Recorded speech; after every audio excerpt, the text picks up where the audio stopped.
Quelles sont tes racines et tes fondations? Mes racines. Alors, mes racines et mes fondations, comment t'expliquer?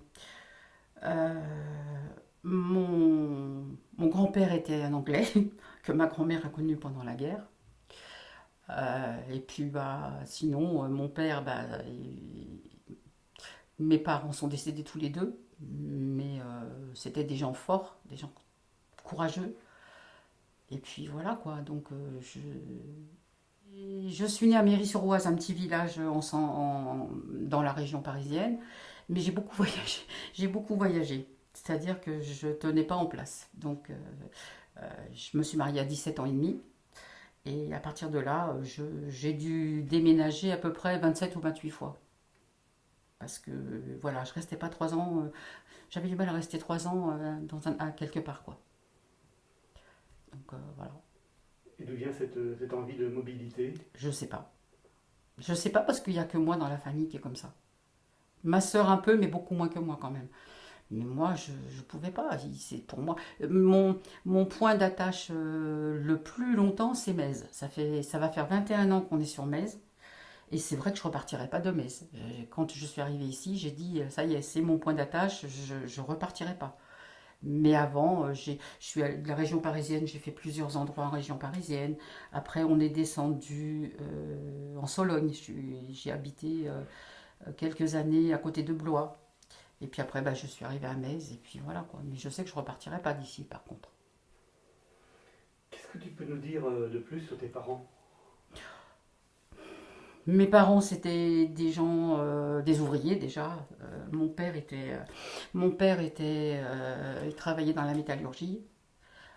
C'était un homme fort, mais qui était très très très courageux, parce qu'il se levait, bon à l'époque c'était pas comme maintenant, il se levait à 4 heures du matin pour rentrer à 20 heures le soir, parce que il y avait du boulot, il travaillait les week-ends. Ma mère travaillait à la cantine, elle travaillait dans les cantines scolaires. Et c'était des gens courageux, quoi. C'était. Voilà. Et qu'est-ce que tu as appris d'eux? Ce que j'ai appris d'eux, j'ai appris la force de mon père, son honnêteté, sa franchise. C'était quelqu'un qui parlait peu, mais qui était toujours là, qui était toujours présent. Tu savais que même si il disait rien dans son coin, tu pouvais aller le voir. Il était là, il était présent. J'ai beaucoup moins j'avais, parce qu'elle est décédée, j'avais beaucoup moins d'affinité avec ma mère. Ma mère, totalement différent. C'était une femme forte, très très forte de caractère, qui menait le monde à la baguette et à qui il fallait surtout pas résister, quoi. Donc j'avais beaucoup moins d'affinité avec elle. Et puis c'est d'ailleurs comme ça que je suis partie de chez moi à 17 ans, quoi. Quand tu me parlais de ton père, Oui, il me semble avoir senti que tu aimais énormément ton papa. ah oui. Je te dis, mon père, c'était mon modèle. C'était un homme courageux, c'était un homme fort, c'était un fort. Euh, comment, comment le décrire? Parce que c'est mon père, je l'adorais, mais je le trouvais fort et faible en même temps. Parce qu'il ne savait pas dire non à ma mère, il ne savait pas résister. Il préférait partir, il allait siffler dans le jardin plutôt que de la contredire. Bon, il avait eu un premier mariage qui avait été malheureux, donc du coup, il préférait en fait, pour avoir la paix quelque part, parce qu'il se levait quand même à 4 heures, il rentrait à 8 heures le soir, il avait des journées, puis bon, il n'était pas jeune, euh, mais il préférait partir, donc il sifflait dans son coin et il partait faire un tour. Mais donc d'un côté, oui, c'était pour moi c'est mon modèle, mais c'est vrai qu'au jour d'aujourd'hui, je me dis, il était fort, mais aussi il avait sa partie faible. Pour avoir la paix, il préférait rien dire, quoi.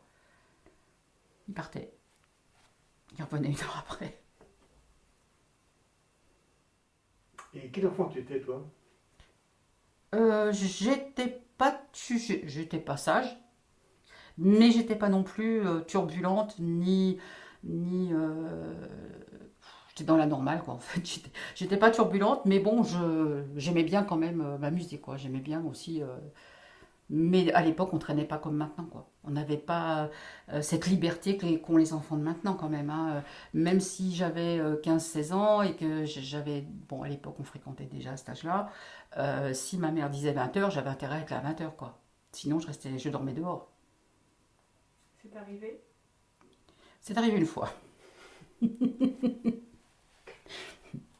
t'as dormi dehors. Et j'ai dormi dehors. Enfin, j'ai pas dormi dehors parce que mon copain, il avait sa voiture, donc j'ai dormi dans la voiture, mais c'est arrivé une fois.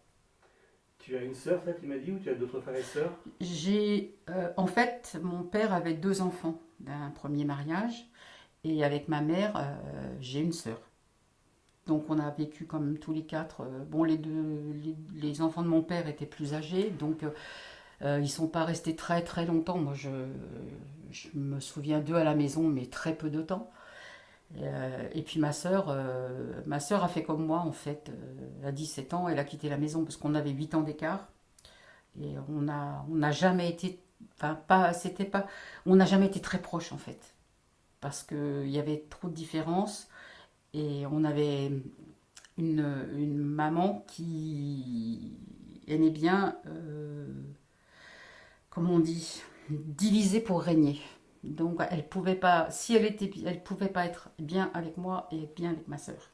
Fallait qu'il y en ait toujours une qui soit contre l'autre. Et ça nous a un peu éloignés l'une de l'autre. Au jour d'aujourd'hui, oui, on est beaucoup plus proches qu'on l'a été à cette époque-là. Tu dis que tes 2 demi-frères, Ouais. tu les as très peu vus à la maison. Ouais. Est-ce que tu as pu quand même conserver des contacts avec eux? Ils sont décédés, tous les 2. Mais j'avais plus de contacts avec mon frère, parce que moi je les ai jamais considérés, pour moi c'était pas des demi, c'était mon frère et ma sœur. J'étais plus proche de mon frère que je l'étais de ma sœur. C'était la plus âgée, mais j'étais surtout proche de mon frère. Même par rapport à ma sœur, ma vraie sœur, j'étais plus, je te dis, à part maintenant où vraiment, oui, on s'est plus rapprochés, mais on a grandi, on a vieilli, mais celui qui me manque le plus, c'est mon frère.